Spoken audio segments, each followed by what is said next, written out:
all the viewers, those who joined the live session. Very good afternoon. आज जो हम लोग जो टॉपिक सेलेक्ट किए हैं, जो टॉपिक दीपक ने सजेस्ट किया कि सर इस टॉपिक पे हम लोग डिस्कशन करेंगे, is a very relevant topic as because अभी के टाइम में डेंगू बहुत ज्यादा है। इससे पहले भी कई एक बार डेंगू का एपिडेमिक हो चुका है, जैसे 2015 में हुआ था हमारे कंट्री में, उससे पहले भी हुआ था। और मतलब सिर्फ इंडिया में नहीं, इंडिया के बाहर भी इसकी जो बहुतायत है इस मौसम में होता है। तो ये मॉनसून के बाद का जो मौसम है ना, मतलब ऑलमोस्ट बारिश के बाद का मौसम जो है सितंबर से लेकर के अक्टूबर तक, हाँ सितंबर अक्टूबर या यूं को अगस्त से स्टार्ट हो जाता है और ऑलमोस्ट इस टाइम तक ये होता है और ये ह्यूज अमाउंट में होता है। तो टॉपिक इतना रिलेवेंट है कि अभी गवर्नमेंट ऑफ इंडिया ही नहीं, WHO का जो मतलब हेल्थ क्राइसिस डिपार्टमेंट है वो इसको लेकर के बहुत ज्यादा अवेयर रहती है।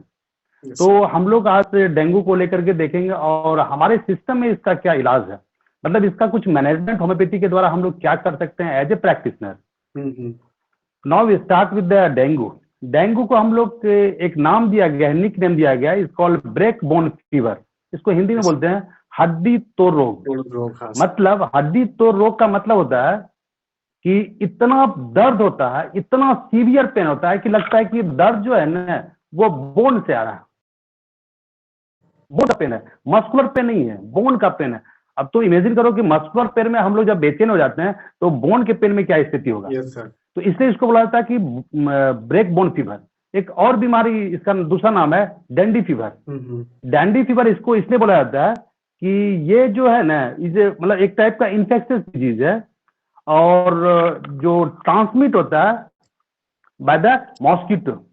मॉस्किटो के बाइट करने से ये ट्रांसमिट होता है एंड इज कैरेक्टराइज्ड बाय, इसमें होता क्या है कि रैशेस अपीयर होता है और ये मसल्स में जो है या बोन में जो है एक्टिंग टाइप का पेन होता है, एक्टिंग टाइप का पेन। और ये स्पेसिफिकली ऐसे जगह होते हैं, लॉन्ग बोन्स में होते हैं जहां पे कि लिगामेंट और टेंडन का जो है इंसर्शन होता है, इसलिए इसको डैंडी फीवर भी बोलते हैं। तो ये सब कुछ टर्मिनोलॉजी है जिसको कि हम लोग यूज करते हैं। नाउ वी स्टार्ट कि डेंगू है क्या चीज। डेंगू एक टाइप का फेब्राइल डिजीज है, मतलब फेब्राइल डिजीज करने का मतलब फीवर से एसोसिएटेड है and it's called by the dengue virus. इसी का दूसरा नाम है फ्लैवी वायरस, इसी का दूसरा नाम है टोगा वायरस। तो ये सारा टर्मिनोलॉजी है जिसके द्वारा कि ये वायरस मतलब जो बीमारी है ये कॉज किया जाता है। और ये जो वायरस को ट्रांसमिट जो करता है जो मॉस्किटो है, अगर वो मॉस्किटो में ये वायरस रहेगा, बाइट करेगा तभी डेंगू होगा, अदरवाइज नहीं होगा। तो इस डेंगू का जो है ना अलग अलग वेरिएशन है, जेनेटिक वेरिएशन है, उसके आधार पर इसको हम लोग 4 भाग में डिवाइड किया गया। जैसे डेंगू 1 है, डेंगू 2 है, डेंगू 3 है, डेंगू 4 है। तो ये डेंगू का जो सीरोटाइप है ना, इसके आधार पे जो सिम्टोमेटोलॉजी डेवलप होता है उसका भी वेरिएशन है। कहीं कहीं माइल्ड फॉर्म में डेवलप होता है, कहीं कहीं मॉडरेट फॉर्म में, कहीं सीवियर फॉर्म में। तो माइल्ड फॉर्म का अलग सिम्टम है, जो सीवियर फॉर्म है उसका अलग, ये इसका क्या कहते हैं, इसका अलग सिम्टोमेटोलॉजी है। तो जो principal vector of mosquito is Aedes aegypti, जो कि कॉमनली होता है।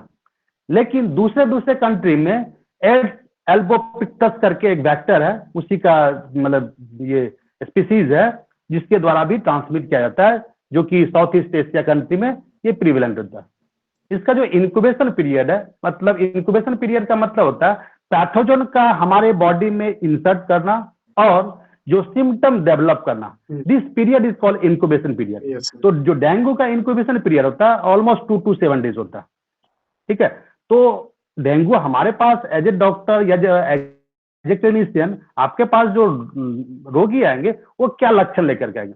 तो लक्षण को हम लोग अलग अलग भागों में डिवाइड किए हैं। जैसे माइल्ड फॉर्म में आ गया, तो माइल्ड फॉर्म के जब भी कोई रोगी आवे, आप उसको सिम्टोमेटोलॉजी करके, क्योंकि होम्योपैथी का तो मेन थीम वही है, सिम्टम को देख करके दवाई को देना। लेकिन अगर कहीं हेमरेजिक फीवर का है, डेंगू का है, मतलब कॉम्प्लिकेट फॉर्म है डेंगू हेमरेजिक फीवर या डेंगू शॉक सिंड्रोम, उसमें थोड़ा सा अवेयर और अलर्ट रहने की आवश्यकता है ताकि केस स्पॉइल नहीं करे। तो जैसे हम लोग माइल्ड डेंगू फीवर में symptoms can appear up to 7 days after being bitten by the mosquito. जो मॉस्किटो बाइट करता है उसके 7 दिन के अंदर तक ये सिम्टम डेवलप हो करता है। जैसे मसल्स में हल्का ये पेन आएगा, जिसको कि हम लोग एक्टिंग पेन, ज्वाइंट में पेन होगा, हाई फीवर होगा, उसके साथ साथ हेडेक होगा, और जो सबसे जो मोस्ट कॉमन सिम्टम है इसका, जो आई बॉल में जो ना मतलब पीछे से लगता है कि दर्द करेगा, जिसको हम लोग रेट्रो ऑर्बिटल पेन बोलते हैं। ठीक है, उसके साथ साथ बॉडी आएगा, बॉडी में जो रैश इसका डेवलप होता है, सबसे पहले जो हैंड का जो डॉर्सम पोर्शन है वहां से ये पेन रैश स्टार्ट होता है। उसके बाद हम लोग के ट्रंक पे आता है, कभी काल फेस पे आता भी है, कभी काल फेस को एस्केप भी कर जाता है। तो ये पैटर्न है रैश को डेवलप होने का। नेक्स्ट आता है जो बोले कि वॉमिटिंग भी होगा with little bit nausea is there. तो symptoms usually disappear after a week and mild dengue rarely involve serious और फिटल कॉम्प्लिकेशन। जो माइल्ड फॉर्म होता है, हम लोग एलोपैथ में usually they are using the paracetamol, हम लोग सिम्टम के आधार पर जो भी मेडिसिन होगा उसको हम लोग देते हैं। Yes, sir. समस्या वहां पे नहीं है, समस्या है कि डेंगू हेमरेजिक फीवर अगर आएगा तब क्या लक्षण आएगा, उस कंडीशन में हम लोगों को क्या करना पड़ेगा। तो person with dengue haemorrhagic fever में एक्सपीरियंस ब्लीडिंग, कुछ कुछ जगह से ब्लीडिंग होगा। वो जगह कौन सा होगा? ब्लीडिंग फ्रॉम माउथ, गम और नोज। स्किन जो है ना लिटिल बिट क्लैमी होगा, स्लिपरी टाइप का स्किन, जहां लिटिल बिट लगेगा कि पसीना आ रहा है। और जो सबसे जो मोस्ट इंपॉर्टेंट फाइंडिंग्स है, ब्लड रिपोर्ट जब हम लोग करेंगे तो प्लेटलेट काउंट जो है ना उसका रिमार्केबली रिड्यूस हो जाता है। Yes, sir. ठीक है, उसके साथ साथ पल्स वीक होगा। तो these are the findings of haemorrhagic fever. Next जो कॉम्प्लिकेटेड फॉर्म है डेंगू शॉक सिंड्रोम, जिसको कि हम DSS बोलते हैं। तो डेंगू शॉक सिंड्रोम में जो माइल्ड फॉर्म के जो सिम्टम है वो तो एग्जिस्ट करेंगे ही, उससे एसोसिएटेड जो और सिम्टम होगा, जैसे इंटेंस स्टोमक पेन, बहुत ज्यादा सीवियर टाइप का पेन होगा एब्डोमेन में, उसके साथ साथ हैवी ब्लीडिंग होगा। नेक्स्ट डिसओरिएंटेशन होगा, मतलब आदमी को समझ में नहीं आ रहा है कि हम क्या बोल रहे हैं, कहाँ है, नहीं है, तो वो रहेगा। उसके बाद प्रेशर जो है सडनली कम डाउन हो जाएगा, सीवियर हाइपोटेंशन होगा। अगर इसका अप्रोप्रिएट टाइम पे इलाज अगर नहीं करेंगे तो केस में भी फटल और पेशेंट का जान भी जा सकता है। तो इसलिए हम लोग को लक्षण को फाइंड आउट करना और अप्रोप्रिएट तरीके से उसका इलाज करना है। अब इसके साथ साथ यूजुअली जो डेंगू में जो है बच्चे ज्यादा परेशान रहते हैं इसमें। Yes, sir. एडल्ट के कंपेरिजन में बच्चे को ज्यादा ये प्रभावित करता है। इसके अलावा भी जैसे सपोज हम हेल्दी इंडिविजुअल है, तुम हेल्दी इंडिविजुअल, जो भी हेल्दी इंडिविजुअल है उसको जो डेंगू होगा, और अगर किसी को कोमॉर्बिड सिम्टम है, कोमॉर्बिड सिम्टम का मतलब है उसको पहले से अगर एसोसिएटेड कुछ सिम्टम है, सपोज कोई ओबेसिटी का पहले से ओबेस है, उसको अगर डेंगू होगा तो ये टाइप के पेशेंट में, या कोई अगर पेप्टिक अल्सर डिजीज का कोई पेशेंट है, या कोई हार्ट का कोई बीमारी है, या किसी को अगर कोई पहले से स्टेरॉइड ले रहा है, इम्यूनो कॉम्प्रोमाइज कोई कंडीशन है, अगर उन सारे केसेस को अगर डेंगू होता है तो they are of more risk zone, उसको और ज्यादा अटेंशन देने की आवश्यकता है। Yes. तो हम लोग को जो हाई रिस्क जोन में पेशेंट होगा उसको अच्छे से एक्सक्लूड करने की आवश्यकता है। Yes. नेक्स्ट कुछ हम लोग स्टैटिस्टिकल डाटा के बारे में ये जानेंगे कि ये एग्जैक्टली कितना है, कहाँ पे ज्यादा प्रिवेलेंट है और कहाँ पे ज्यादा है। तो ऑलमोस्ट जो डाटा गवर्नमेंट ऑफ इंडिया का जो डाटा दिया गया है वो ऑलमोस्ट सिर्फ ये इंडिया में ही नहीं, ग्लोबली ये एक हेल्थ बर्डन है। तो most part of the India are the grip of dengue. India का तो है ही, साथ साथ बाहर का भी। Dengue epidemic has increased in extension and virulence, मतलब ये फैल भी रहा है और ये खतरनाक भी होते जा रहा है।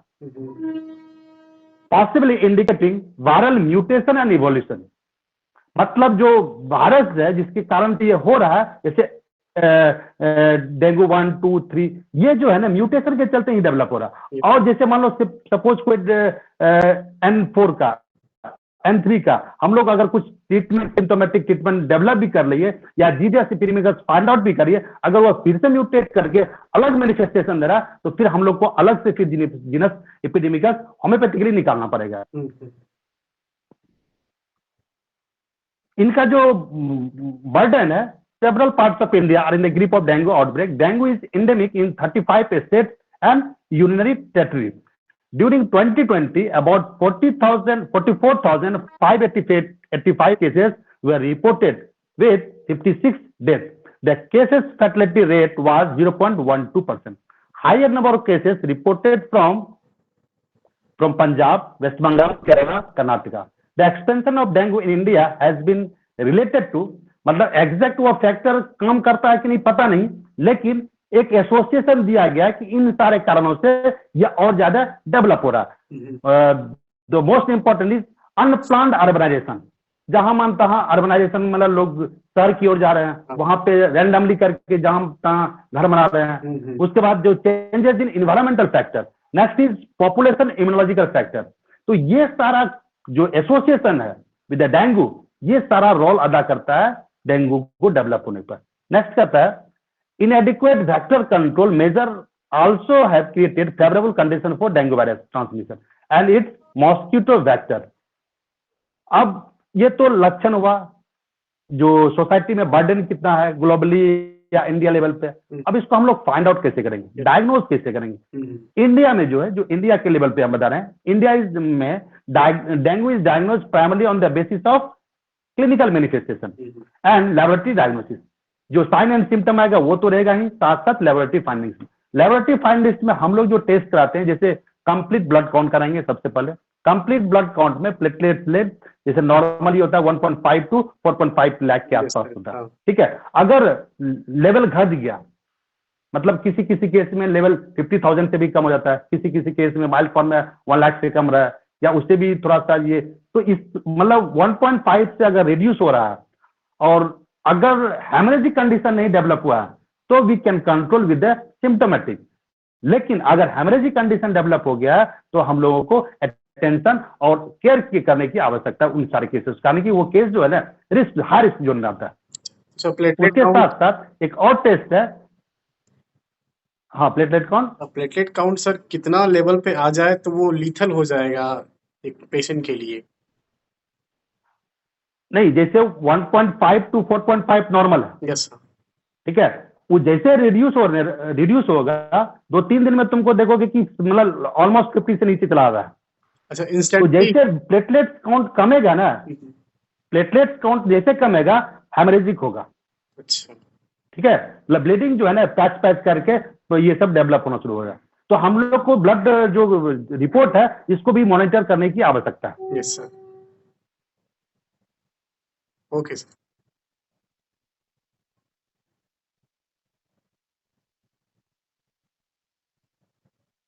Hello hello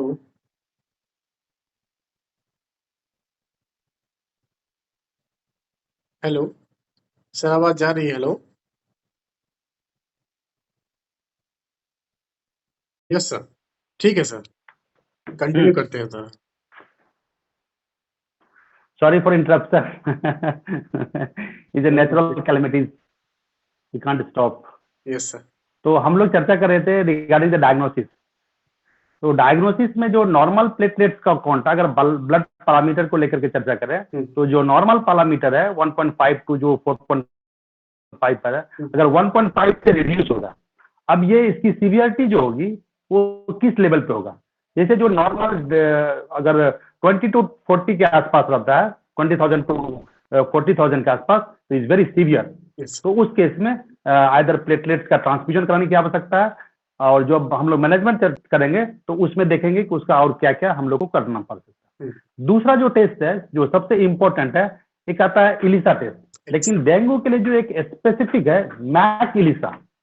Mac stands for जो आईजीएम एंटीबॉडीज कैप्चरिंग इलिसा, जो कि आईजीएम स्पेसिफिकली आईजीएम एंटीबॉडीज को कैप्चर करने का मतलब जो इलिसा टेस्ट, जो एंजाइम लिंक्ड इम्यूनोसॉर्बेंट ऐसे टेस्ट है, उसके थ्रू हम लोग आईजीएम को ये करते हैं। तो ये स्पेसिफिकली डेंगू के लिए। उसके बाद NS1 पॉजिटिव नेगेटिव ऐसा करके हम लोग सभी टेस्ट जो रूटीनली हम लोग कराते हैं NS1 वो भी हम लोग टेस्ट कराते हैं। तो इन सारे से हम लोग ये बता पाएंगे कि उसका मतलब ही इज कंफर्मली और ये कंफर्म केस ऑफ डेंगू है, ठीक है। तो ये हम लोग डायग्नोसिस का पोर्शन है। नेक्स्ट पोर्शन है कि प्रिवेंशन। ऐसे भी बोला जाता है कि prevention is better than cure. हम लोग दवाई खाएंगे उससे पहले कि उसका ये चीज डेवलप ही नहीं हो। जो हम लोग कम्युनिटी मेडिसिन में पढ़ा करते थे या अभी भी पढ़ रहे हैं, Yes, sir. प्राइमोडियल प्रिवेंशन, जो रिस्क फैक्टर है ना उसको डेवलप ही नहीं करने थे। तो प्रिवेंशन में there is no vaccine to prevent the dengue fever, अभी तक इसकी कोई वैक्सीन मार्केट में नहीं है। जैसे कोविड को लेकर के बहुत ज्यादा था, तो लास्ट स्टेज में कोविड वैक्सीन डेवलप हुआ, लेकिन अभी भी इसका कोई वैक्सीनेशन नहीं है। The best method of protection is to avoid mosquito bite and to reduce the mosquito population when in a high risk area. अगर कहीं पे ऐसा जगह जहाँ पे कि मॉस्किटो बहुत ज्यादा है, तो वहां पे हम लोग mosquito repellent indoor outdoor use करेंगे, या मॉस्किटो नेट जो कॉमनली हम लोग मच्छरदानी लगा करके सोना चाहिए। वियर लॉन्ग स्लीप शर्ट, मतलब फुल स्लीप शर्ट हम लोग को पहनना, जो हम लोग पहने हुए हैं नहीं, तो हम लोग को ये करना है। नेक्स्ट आता है reduce the mosquito population involving getting read of mosquito breeding area. ऐसा कोई जगह जहां पे कि जैसे कूलर का वाटर टैंक है या और कहीं पे जहाँ पे कि पानी जमने की संभावना है, तो या तो उसको रेगुलरली हम लोग क्लीन करेंगे, या नहीं तो उसमें ऐसा कुछ जैसे सपोज केरोसिन ऑयल या पेट्रोलियम थोड़ा अमाउंट में देने से जो उसका, या जो नेचुरल वे में है एक कुछ ये है जो कि उसके लार्वा को कैच करा, जैसे गम्बोसिया, उसको हम लोग वहां पे उस वाटर टैंक में दे करके भी कर सकते हैं। मतलब मेन जो थीम है कि मॉस्किटो को डेवलप नहीं होने देना, उसका जो भी ग्रोथ है, डेवलपमेंट है, उसको रोकना है। नेक्स्ट आता है मैनेजमेंट। तो मैनेजमेंट में इन सारे प्रिवेंशन को तो करना ही है, साथ साथ अनकॉम्प्लिकेटेड जो कॉम्प्लिकेटेड नहीं है, मतलब डेंगू हेमरेजिक नहीं है, डेंगू शॉक सिंड्रोम का केस नहीं है, उस केस के बारे में बोल रहे हैं। Uncomplicated case of dengue fever primarily includes controlling of fever, ensuring adequate hydration, मतलब पानी का जो मात्रा है उसको ज्यादा बॉडी में मेंटेन करके रखना, फ्लूइड को, इसको हम लोग फ्लूइड थेरेपी बोलते हैं, या जो बहुत ज्यादा दिक्कत हो रहा है तो आईवी जो हम लोग देते हैं to maintain the body fluid. Next आता है monitoring for blood values of platelet, haematocrit and total leukocyte, इस चीज को रेगुलरली मॉनिटर करते जाना। जो भी मेडिकेशन दे रहे हैं, मेडिकेशन के साथ साथ हम लोग उस पैरामीटर को भी देखते जाएंगे कि जो प्लेटलेट्स का काउंट है वो रिड्यूस हो रहा है ना, लिटिल बिट मेडिकेशन के बाद अपलिफ्ट हो रहा है। नेक्स्ट आता है होम्योपैथिक मैनेजमेंट। यस, तो होम्योपैथिक मैनेजमेंट में स्पेसिफिकली होम्योपैथिक कोई दवाई नहीं है, मैं क्लियर करके बता दे रहा हूं कि होम्योपैथी में डेंगू के लिए स्पेसिफिकली डेंगू करके कोई मेडिसिन नहीं है। हम लोग का जो गाइडलाइन है, हम लोग की जो होम्योपैथी की फिलॉसफी है, उसके आधार पर जो टोटलिटी ऑफ सिम्टम को फाइंड आउट करना है, और जो भी मेडिसिन सिलेक्ट होगा उसको हम लोग देंगे। In case of epidemicus, Hahnemann साहब का जो गाइडलाइन है एफोरिज्म 102, जीनस एपिडेमिकस को फाइंड आउट करना है। जीनस एपिडेमिकस का लिटरली मीनिंग होता है कि जब बहुतायत में केसेस हो तो नंबर ऑफ केसेस से जो कॉमन सिम्टम है उसको फाइंड आउट करके और उसके आधार पर टोटलिटी फाइंड आउट करके जो मेडिसिन सिलेक्शन करते हैं, that is called genus epidemicus and is the way of treatment of epidemic, any type of epidemic. The case epidemic may be the dengue and some other epidemic. तो इस case में हम लोग इसको use करते हैं। अब बिना होम्योपैथिक दवाई बताए हुए तो बोलेंगे कि सर क्या सिर्फ कहानी बता रहे हैं, ऐसे तो काम चलेगा नहीं।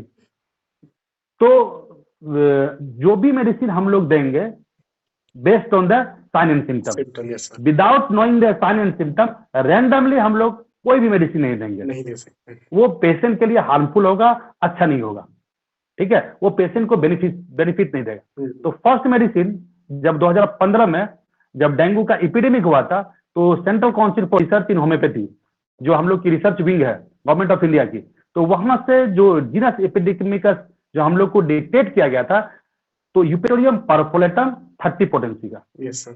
तो मेडिसिन लिखने में एक चीज जो हम लोग को याद रखने की आवश्यकता है, यूपेटोरियम परफोलेटम पूरा नाम लिखना है, कारण कि यूपेटोरियम एक दवाई नहीं है, यूपेटोरियम परफोलेटम भी है, यूपेटोरियम परपुरियम भी है, यूपेटोरियम का ऑल भी स्पीसीज है। Yes sir. तो हम लोग को यूपेटोरियम परफोलेटम 30 पोटेंसी में उस वक्त का जीनस एपिडेमिकस दिया गया था, जिसको की यूज कर। तो यूपेटोरियम जो हम लोग मेडिसिन देंगे eupatorium perfoliatum, what are the indication? तो इंडिकेशन जो इसका होगा is very close medicine to the bryonia, is very close to the bryonia, लेकिन लिटिल बिट कुछ उसका डिफरेंस है। तो यूपेटोरियम जो हम लोग यूज करते हैं, the chief indication is severe pain in the bone. इसलिए मतलब ये जो जीनस एपिडेमिकस निकाला गया था, ये भी एक फैक्टर है कि चूंकि ब्रेक बोन फीवर इसका कॉमन नेम है, common name. Yes sir. Break bone fever का मतलब है बोन बहुत इतना दर्द होता है, बोन में लगता है कि बोन टूट जा रहा है, ठीक है। तो इसका जो पेन होगा, पेन की जो सीवियरिटी होगी, severe pain in the bone as if broken all over, chill come at the morning, सुबह सुबह ठंडा लगे, vomiting of bile between the chill and heat with insatiable thirst, जो ना बुझने वाली प्यास, जिसको हम लोग बोलते हैं इंसेटेबल थर्स्ट। हाँ, बिफोर चिल, ऑक्सीपिटल पेन, पीछे की तरफ बहुत ज्यादा दर्द होगा, हेडेक जिसको हम लोग बोल रहे हैं। आफ्टर लाइंग डाउन, जैसे हम लोग लेटेंगे यहां पे दर्द होगा और ये भारी भारी दर्द लगेगा with a sense of heaviness. और इसका जो सबसे पिकुलियर सिम्टम है, perspiration relieves the all the symptom, जैसे पसीना निकलेगा सारा सिम्टम घट जाएगा एक्सेप्ट हेडेक। तो इसमें परस्पिरेशन बहुत ज्यादा होता है, लेकिन ब्रानिया को जो बोला जाता है इसका इज एनालॉग, यूपेटोरियम और ब्रानिया इज एनालॉग। तो उसमें लेकिन परस्पिरेशन स्कैंटी होता है, मूवमेंट से उसमें एग्रावेशन है, ठीक है। तो ये है यूपेटोरियम परफोलेटम। फिर से मैं बता रहा हूं, जब भी यूपेटोरियम हम लोग मेडिसिन लेंगे, चाहे मदर टिंचर में दे, पोटेंसी में देंगे, ये जो सिलेक्शन होगा ये फिजिशियन के जुरिडिक्शन में होगा कि वो कौन सा पोटेंसी उसका मेडिसिन का यूज कर रहे हैं, और जो मेडिसिन यूज कर रहे हैं उसका इंडिकेशन क्या होगा। नेक्स्ट मेडिसिन जो हम लोग यूज करते हैं इज वेरी कॉमन, ब्राइनियाल्बा। सबको पता है इंडिकेशन क्या है, उसको बताने की आवश्यकता नहीं है। जैसे रेस्पेक्ट हम लोग यूज करते हैं, first motion aggravation, joint pain जो होगा फर्स्ट मोशन एग्रावेशन होगा, रेड ट्रायंगुलर टिप होगा। तो these are the common symptom of respect. Next medicine आता है जेल्सिमियम। जेल्सिमियम में डलनेस, डिजीनेस,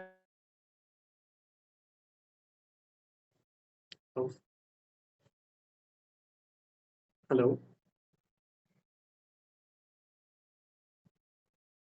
हेलो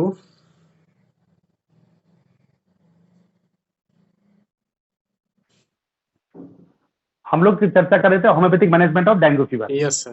तो नेक्स्ट मेडिसिन हम लोग चर्चा करते हैं जेल्सिमियम को। अब जो नेक्स्ट मेडिसिन है is very good medicine for the not only for the dengue fever, some other fever के लिए भी हम लोग यूज करते हैं, बशर्ते कि इंडिकेशन हो। Medicine will be arsenic. Arsenic में जो हम लोग यूज करते हैं, आर्सेनिक का जो सबसे कैरेक्टरिस्टिक सिम्टम है in case of fever, periodicity will be marked. Periodicity का मतलब आता है जो रिकरेंस होगा फीवर का, वो एक सर्टेन फिक्स पीरियड में होगा। That is very remarkable symptom of arsenic. Chilliness is prominent, arsenic is chilly patient, ठीक है। और उसके साथ साथ और जो कॉमन सिम्टम है, cold sweat with marked exhaustion, delirium worse after midnight, great mental restlessness and anxiety. Yes. Anxiety is very much prominent in case of arsenic. Yes. These are the indication of arsenicum album. Next जो medicine use करते हैं belladonna. Belladonna में जो onset होता है sudden onset होगा, चाहे वो पेन का हो चाहे कंडीशन का, पूरा फेस लाल हो जाता है। Sudden onset of symptom, fever with heat, redness, और जो हेडेक होगा दब दब करेगा, थ्रॉबिंग टाइप का पेन होगा, and burning, no thirst with fever, cold extremities and throbbing headache, pain in forehead behind the eyes, retroorbital pain होता है, जो कि कॉमन सिम्टम है डेंगू का। Yes sir. तो इन सारे सिम्टम को, जो बेलाडोना का जो कैरेक्टरिस्टिक सिम्टम है, उसको हम लोग यूज करेंगे। एक और मेडिसिन है निक्टेंथस आर्बोट्रिस। निक्टेंथस हम लोग यूज करते हैं, it is used in bilious and intermittent fever. उसके साथ साथ जो एसोसिएटेड सिम्टम होगा रूमेटिज्म एंड साइटिका और constipation of children, these are the associated symptom. इसको बोला जाता है बीटर टोनिक। फीवर का जो कॉमन सिम्टम है मुंह तीता हो जाता है, तो इसको हम लोग निक्टेंथस को बोलते हैं इसे बीटर टोनिक एंड एक्सपेक्टोरेंट। अगर कहीं सूखी खांसी हो रही है, बलगम नहीं निकल रहा है, तो हम लोग इस मेडिसिन का यूज करते हैं for expectorant and mild purgative. In the fever there is a thirst. Fever के केस में थर्स्ट रहेगा कब? Before and during chill and bitter vomiting at the close of chilliness. तो this is the indication of nyctanthes arbortristis. Sorry, इसके अलावा भी बहुत सारा लंबा लिस्ट है, जैसे फेरमफॉस यूज कर सकते हैं, म्यूरेटिक एसिड यूज कर सकते हैं। वन मोर मेडिसिन जो नया डिस्कवर्ड किया हुआ है, डेंगू नोसोड्स। अगर कुछ जो कॉमन मेडिसिन है जिसको हम लोग यूज करते हैं वो अगर फेल कर जाए तो we can use the dengue nosodes too. लेकिन जो नोसोड्स हम लोग प्रिस्क्रिप्शन करेंगे, ध्यान रखने की आवश्यकता है कि उसमें हम लोग जब भी करेंगे लोअर पोटेंसी यूज नहीं करेंगे, हायर पोटेंसी यूज करेंगे, मतलब हायर देन 200 और दिस।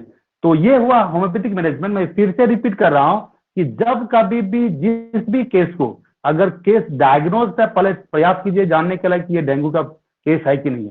अगर डेंगू का लक्षण है तो टेस्ट करके कंफर्म कर लीजिए, और जो साइन एंड सिम्टम है उसके आधार पर मेडिसिन लीजिए। Medicine is bound to act. Medicine काम करेगा, नहीं करने का कोई सवाल नहीं। जो हम लोग का केस टेकिंग का जो प्रॉपर पोर्शन है उसको आप फुलफिल करेंगे। तो this is all about the brief details of या briefing of dengue fever. Yes sir. Sir specially platelet के लिए कोई होम्योपैथी में कोई एसोसिएटेड मेडिसिन है जो कि प्लेटलेट इंक्रीज करने में डेंगू पेशेंट का हेल्प करे? जैसे हम लोग गांव घर में सुना करते हैं, जैसे बकरी का दूध, ये सब, मतलब मेन थीम यही रहता है कि बॉडी को हाइड्रेट करना है। बॉडी का जो फ्लूइड का लॉस हुआ है ना, उसको मेंटेन करना है, first thing. Second thing, one more medicine is there, मैं भूल गया था, carica papaya folium. Yes sir. तो केरिका पपाया फोलियम जो है is different from the carica papaya. Carica papaya जो मेडिसिन बनती है वो जो पपीता का पल्प से बनता है, ठीक है, उसके पल्प से बनता है। लेकिन केरिका पपाया फोलियम जो है वो उसके लिप से बनता है, and a very good medicine for the increasing the platelets count. Yes sir. Carica papaya जो है उसको हम लोग यूज करते हैं गैस्ट्राइटिस के केस में। बहुत ज्यादा फ्लैचुलेंस, डिस्पेप्सिया है, इंडाइजेशन है, मिल्क इंटॉलरेंस है, उसमें हम लोग केरिका पपाया यूज करते हैं। लेकिन डेंगू के केस में अगर हमको लोग मेडिसिन यूज कर रहे हैं तो that will be carica papaya folium. Yes sir. बहुत सारा यूज, मतलब इंसान, मतलब जो डॉक्टर है उसको आइडिया ही नहीं रहता है कि ये केरिका पपाया फोलियम और केरिका पपाया दोनों एक है ना, अलग अलग है, कंफ्यूज हो जाते हैं। केरिका पपाया फोलियम का अभी आप मार्केट में देखेंगे केरिका पपाया फोलियम का टैबलेट बहुत सारा कंपनी बना रही है। तो जनरली सर इसका मदर टिंचर यूज किया जाता है या फिर पोटेंसी, खासकर डेंगू केस में केरिका पपाया? कुछ भी टिंचर यूज करो, मदर टिंचर करो, फादर टिंचर करो, ब्रदर टिंचर, जो यूज करना है करो with the indication. Yes sir. With the indication. बिना इंडिकेशन के कोई भी होम्योपैथिक मेडिसिन यूज नहीं करना, इज वेरी डेंजरस। ऐसा नहीं है कि होम्योपैथिक मेडिसिन कुछ भी दे देंगे काम कर जाएगा, ऐसा नहीं है। जो अप्रोप्रिएट, जो नियर बाय फिजिशियन है, जो रजिस्टर्ड प्रैक्टिशनर है, उनसे सलाह लेकर के होम्योपैथी दवाई लेनी चाहिए। Yes sir. सर एक क्वेश्चन आया है, is there any after effect of dengue fever on our health after recovery? Sorry sir, the train. Is there any after effect of dengue fever on our health after recovery? If yes, then how to get it over? जैसे dengue fever का, dengue fever को अगर हम लोग for the time being छोड़ भी देंगे, normal fever होने के बाद भी अगर एग्जॉस्टिंग टाइप का फीवर है, मतलब कुछ ना कुछ लक्षण जो कमजोरी का, जैसे सपोज है, या इस टाइप का जो ज्वाइंट पेन है, ये सब परसिस्ट कर जाता है, तो उसके लिए हम लोग प्रॉपर वे में मेडिकेशन देने से वो सब रिकवर कर जाएगा। Yes sir. और गाइज आपके अगर कुछ सवाल है तो आप कमेंट बॉक्स में जल्दी जल्दी पूछें, सर आंसर करेंगे।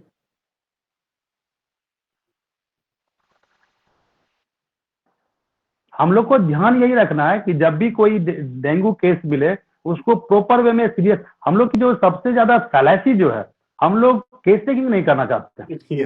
हम लोग को मतलब एक चाहिए, कोई रोगी आया उसको क्या कहते हैं, एक कैप्सूल में कोई दवाई चाहिए जो कि तुरंत रोगी को दे देना है by the name of disease. हम लोग जो होम्योपैथी की फिलॉसफी है ना, उसको जानना ही नहीं चाहते हैं, करना ही नहीं चाहते हैं। इसके चलते हम लोग फेल ज्यादा करते हैं। अगर हम लोग प्रॉपर वे में, मतलब बाय द नेम ऑफ जो भी डिजीज है, अगर वो हम लोग को नहीं भी पता है, तो अगर साइन एंड सिम्टम अगर प्रॉपर वे में देखेंगे और अगर प्रॉपर वे में जनरल सर्वे करके अगर फाइंड आउट करेंगे, अगर टोटलिटी हम लोग निकाल पाएंगे, डिजीज का पोर्ट्रेट कर पाएंगे, तो मेडिसिन काम करेगा, नहीं करेगा ऐसा नहीं है। हम लोग वो पोर्शन को ही ओमिट कर देते हैं। हम लोग को चाहिए डेंगू का सर कोई दवाई बताइए, टाइफाइड का कोई दवाई बताइए, तो ऐसे करने से तो होम्योपैथी फेल करेगा। यस, होम्योपैथी का जो लॉ है, जो रूल्स है, उसके अनुसार ही जाना होगा, तभी वो सही से काम करेगा। उसको अच्छे से पढ़ना पड़ेगा, उसको अच्छे से पढ़ना पड़ेगा। ऐसा नहीं कि ऑर्गेनम में जो लिखा हुआ है ना, वो कहानी नहीं है। हम लोग जब फर्स्ट ईयर सेकंड ईयर में थे उस वक्त लगता था हमको भी कि ये तो यार रट्टे मारने का, इसका हमारा प्रैक्टिकल यूटिलिटी है। लेकिन अब हम लोग उस चीज को समझ पा रहे हैं कि नहीं, वो जो गाइडलाइन दिया हुआ है ना, वो एक ऐसा गाइडलाइन है ना, उसके बियॉन्ड जैसे जाएंगे, थोड़ा सा भी डाइवर्ट करेंगे, हम लोग का जो सिलेक्शन करने का जो तरीका होगा, जो मेडिसिन तक हम लोग अप्रोच कर पाएंगे, वो प्रॉपर वे में नहीं कर पाएंगे। Yes sir.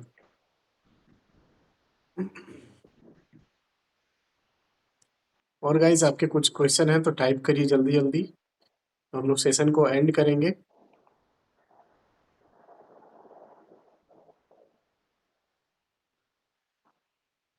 डेंगू हालांकि अभी तो जैसे इधर तो बहुत ज्यादा नहीं है, लेकिन कलकत्ता साइड में अभी भी जो इस बार भी डेंगू का केस उधर मिल रहा है। डेंगू मेट्रोपॉलिटन साइड में जो ना अभी भी बहुत ज्यादा मिल रहा है। Yes sir. जबकि वहां पे 2015 में भी केस उधर पंजाब सब के केस में, केरला सब टाइप साइड में बहुत ज्यादा केस मिला था।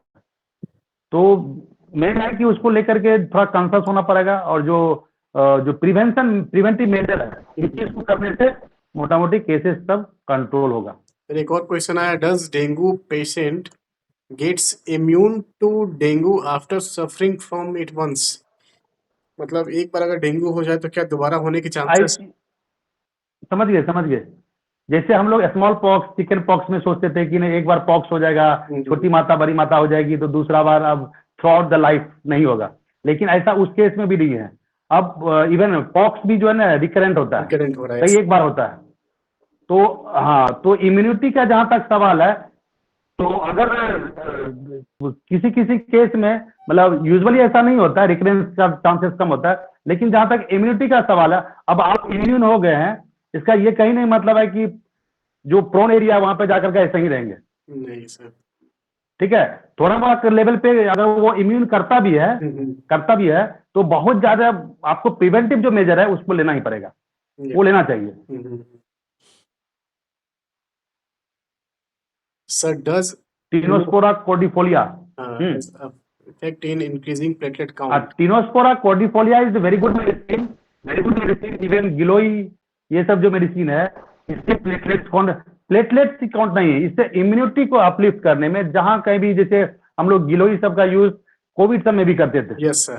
तो आप इसको जो कुछ कुछ नेचुरल मेडिसिन है उसको आप ले सकते हैं, उससे आपकी वाइटलिटी अपलिफ्ट होगी, इंक्रीज होगी, और आपका जो सेहत है, सबसे बड़ी बात है कि आप अगर डिप्रेशन में चले जाएंगे, आप अगर ये समझ में हमको बहुत कुछ बड़ा बीमारी हो गया, एट दैट मोमेंट आपका जो वाइटलिटी है वो वीक होगी, और जो पैथोजन है वो अफेक्ट करेगा। तो ये tinospora cordifolia is very good medicine for this type of fever. Yes sir. What are the food to taken during dengue? क्या अवॉइड करे सर, और क्या? हाँ, फूड ना, फूड जो है, जो भी फूड लेना है, स्पेसिफिक कुछ फूड नहीं है, लेकिन जो भी फूड लेंगे हेल्दी फूड लेंगे, ताजा फूड लेना चाहिए। और जो पैकेट जो है, जो सील में रहता है, जो बोतल में बंद रहता है, हाँ, जैसे उसको नहीं लेना। और प्रयास कीजिए जो स्ट्रीट फूड है, जंक फूड है, उन सारे को अवॉइड करने का। Yes sir. मतलब totally green vegetable and fresh food पे डिपेंड रहना है। हाँ, जो नेचुरल हम लोग दाल भात करके खाते हैं। Yes sir. इन सारे चीजों, न्यूट्रिशियस फूड लीजिए। न्यूट्रिशियस फूड लेने से आपकी बॉडी की इम्यून कैपेसिटी भी वो अपलिफ्ट रहेगी और मेंटेन रहेगी। सर अगेन सेम क्वेश्चन है सर, प्लेटलेट इंप्रूव करने के लिए होम्योपैथी में कौन सा मेडिसिन? तो जितनी सारी मेडिसिन के बारे में हमने चर्चा किया, इसके अलावा भी from abrotanum to zincum you can give any medicine if the totality permit, and they are helping in increasing the platelet count. Not only increasing the platelet count, is increasing the vitality of the individual. Yes sir. No any specific medicine for dengue and platelet? मैं इसलिए मैं दवाई का नाम नहीं बताना चाह रहा था, मैं दवाई का नाम इसलिए नहीं बताना चाह रहा था कि हैनीमैन साहब भी यही किए थे। हैनीमैन साहब देखे कुछ कुछ जगह कुछ कुछ मेडिसिन लिखे हुए हैं, सब जगह सब मेडिसिन के बारे में, बीमारी के बारे में नहीं लिखे। Yes, इसी डर से कि जो हम लोग को चाहिए कि सर टाइफाइड का कोई दवाई है या मलेरिया का कोई दवाई दीजिए जो कि मलेरिया ठीक हो जाए। होम्योपैथी के फिलॉसफी पे स्टिक रहिए, टोटलिटी को फाइंड आउट कीजिए, डिजीज का पोर्ट्रेट डेवलप कीजिए, मेडिसिन जो भी आपको इंडिकेटेड मेडिसिन होगा मतलब वो आपके जो जनरल हेल्थ है उसको अपलिफ्ट करेगा, yes sir, including platelets count. Yes sir. और किसी के क्वेश्चन गाइस, जल्दी जल्दी आप पूछिए, सेशन को एंड करेंगे। तो गाइस सर का भी पेज है इंस्टाग्राम पे, दृष्टि होम्योपैथी क्लासेस। आप लोग उसे फॉलो कर लीजिए और आप सर को डायरेक्टली डीएम करके, डायरेक्ट मैसेज करके आप अपने डाउट्स क्वेश्चन को पूछ सकते हैं सर से। सर जितना पॉसिबल हो पाएगा रिप्लाई करेंगे। उनके पेज को भी फॉलो करिए, दृष्टि होम्योपैथी क्लासेस यहाँ पे टैग्ड है। तो सर सेशन को एंड किया जाए, अब क्वेश्चन तो नहीं आ रहे हैं। Okay, thank you so much, thank you. Thank you so much sir. हम लोग फिर से कभी नेक्स्ट टॉपिक पे फिर से जुड़ेंगे। Thank you so much sir okay, for sure connecting sure with sir. Us. Okay okay, okay sir, bye bye. Bye sir, good okay, night. Thank you. Okay, bye bye.